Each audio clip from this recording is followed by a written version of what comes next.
Hey guys, in this video, I'm going to go ahead and show you how to multiply polynomials. So first of all, before we actually get started, yes, we are going to be multiplying, but what is a polynomial, right? Let's go ahead and talk about a little bit what a polynomial means. And you guys have seen polynomials before. All a polynomial is just a group of terms put together, right? If you take a look at over here on the left side of your screen, we have a polynomial which says 5x y squared minus 3x plus 5y cubed minus 3. This is an example of a polynomial, right? And of course, it's going to have terms. This would be one term. Anything separated with by a plus or a minus is considered to be a term. This is another term right there. We have another term right there. And we have that last term right there. So, of course, another thing we need to, another keyword is exponents, right? Exponents are the small numbers that are at the very top. And all that means is that we need to multiply that term times itself. Of course, we're not going to be working with the exponents as far as multiplying the terms times themselves. We're going to be multiplying one term times another term. And I'll let you know, you guys will see what I'm talking about. Now, some examples of non-polynomials is anything with a negative exponent, right? Anything with a negative exponent, or as you can see, we have the variable down here in this fraction, right? So we're not going to be working with these right here. When we're talking about polynomials, these are two examples. We cannot have any negative exponents, and we cannot have the variable at the bottom of the fraction. So if you take a look at the right side, we have uh, examples of polynomials. 3x, right, is a polynomial with only one term, which we call a monomial. Second one is x minus 2. We have a polynomial with two terms, right? 1, 2, which we call a binomial. And of course, as you can see, you might be thinking, hey, there's a fraction right there, and I thought you said that fractions couldn't be included in polynomials. Yes, we can. The only problem is when the letter is at the bottom. So if you take a look at this one, the variable, which is a letter, right? It's we're multiplying it. So the number is the fraction. So this is another example of a polynomial. And of course, the polynomials can have many, many terms. For example, this one that you see right here, that's one term right there, another term right there. We have another term, and another term right there. So this one has 1, 2, 3, 4, 5 terms. If you take a look at second to the last, we have 512 v raised to the fifth power plus 99 w raised to the fifth power. That's another example of a term right there. Okay, and of course we have a constant right there. It's only one term, so we're good there. Okay, guys, let's go ahead and go over, or at least something you need to recall, need to remember, and this is actually the section that we just covered before this. And whenever you multiply letters, one of the things you need to remember is that what do we do with the exponents? What do we do with the small numbers on top?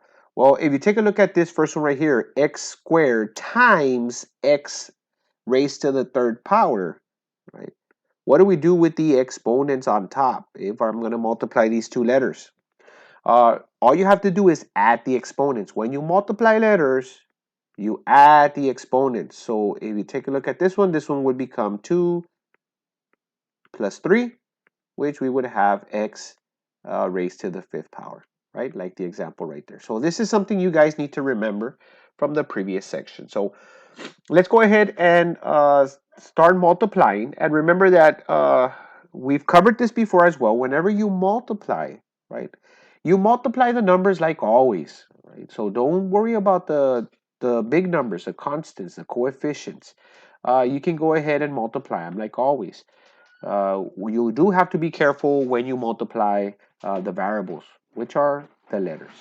And remember that every single time we have a set of parentheses in algebra, right, or math, what that means is that we have to multiply the number that's outside times all the terms that are on the inside, right? And we have 1, 2, 3 terms.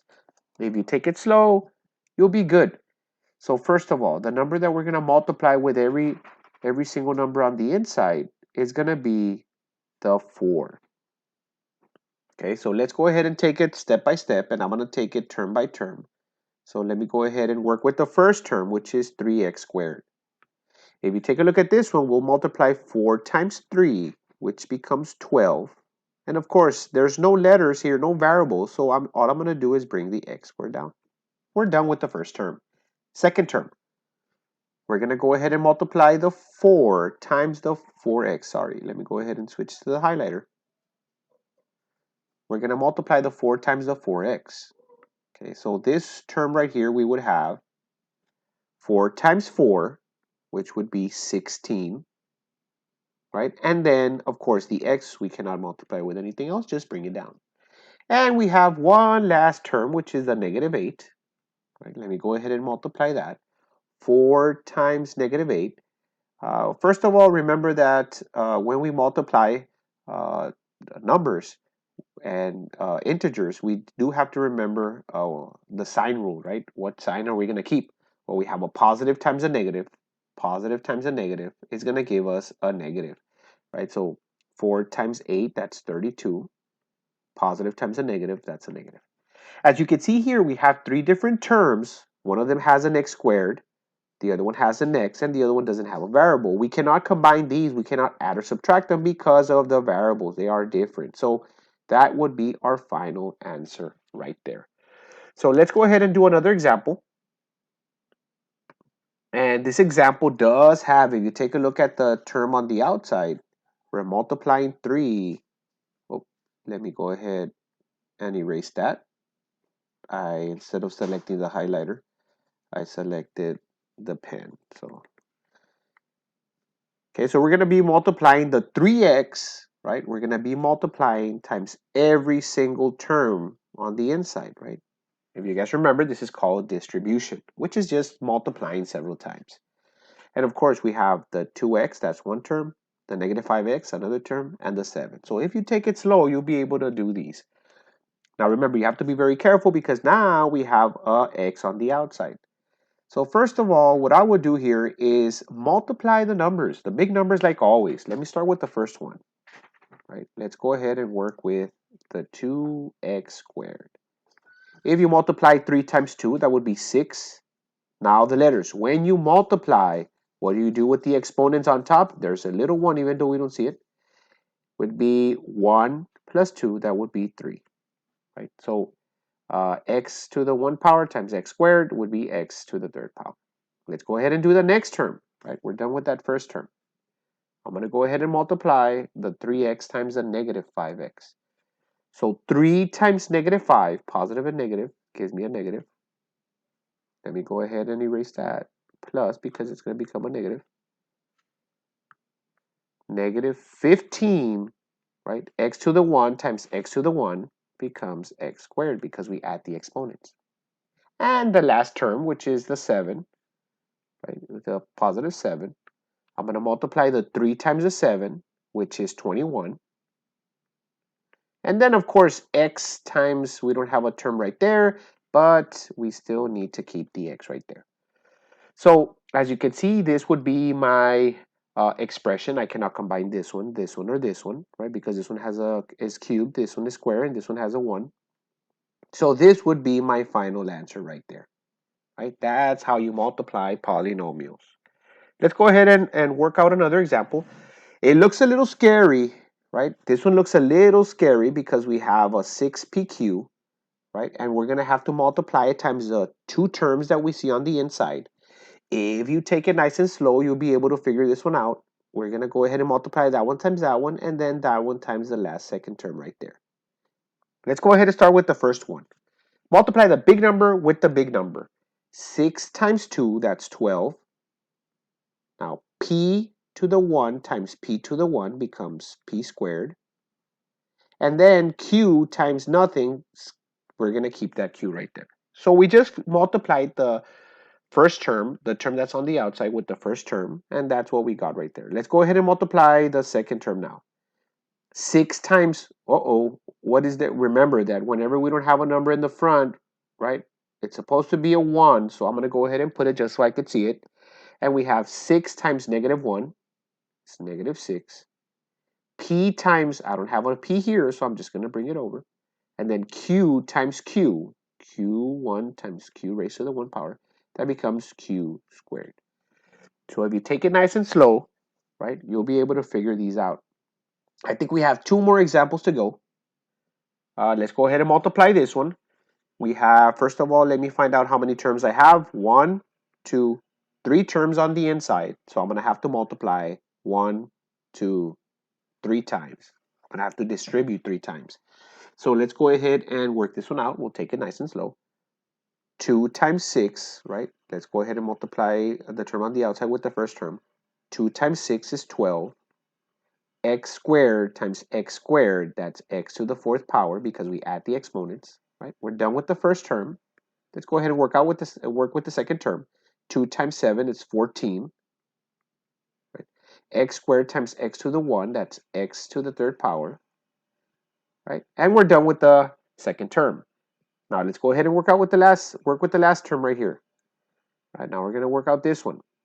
2 times 12, negative 12. First of all, positive and a negative gives me a negative. 2 times 12, that's 24. And then x squared times, we don't have a variable, we keep the x squared. As you can see, we cannot combine any of these because this is x to the 4th, x to the 3rd, and x squared. We are done right there. That's how you multiply polynomials. I think we have one more example. Let me check. Yeah, that's going to be the last one. So let's go ahead and work out this last example. It looks scary, but if you go nice and slow, you'll be able to figure this one out. Now we have the term that's on the outside. We're multiplying 3ab times the two terms that are on the inside. Term 1, term 2. So if we take it nice and slow, we'll be able to multiply these terms. Let's go ahead and work out with the first one. 3 times 5, right? Multiply the big numbers first. 3 times 5, that's 15. A to the 1 times a squared, that's a cubed. And then b times, we don't have a term, so we're going to keep the b. We're done with the first term right here. Let's go ahead and multiply the second one. 3 times the big number should be a 1. 3 times 1 is positive 3. A times, we don't have an a, we're just going to keep that a. And then b times b, which would be b to the 1 times b to the 1, adds b squared. So as you can see, guys, if you take it nice and slow, you'll be able to figure it out. When you multiply big numbers, you just multiply them like you've been multiplying ever since you were in elementary. And then when you multiply the letters, you have to add the exponents. Okay, guys, so hope this helped. If you guys have any questions, make sure to message us through Google Classroom. Thank you guys for watching.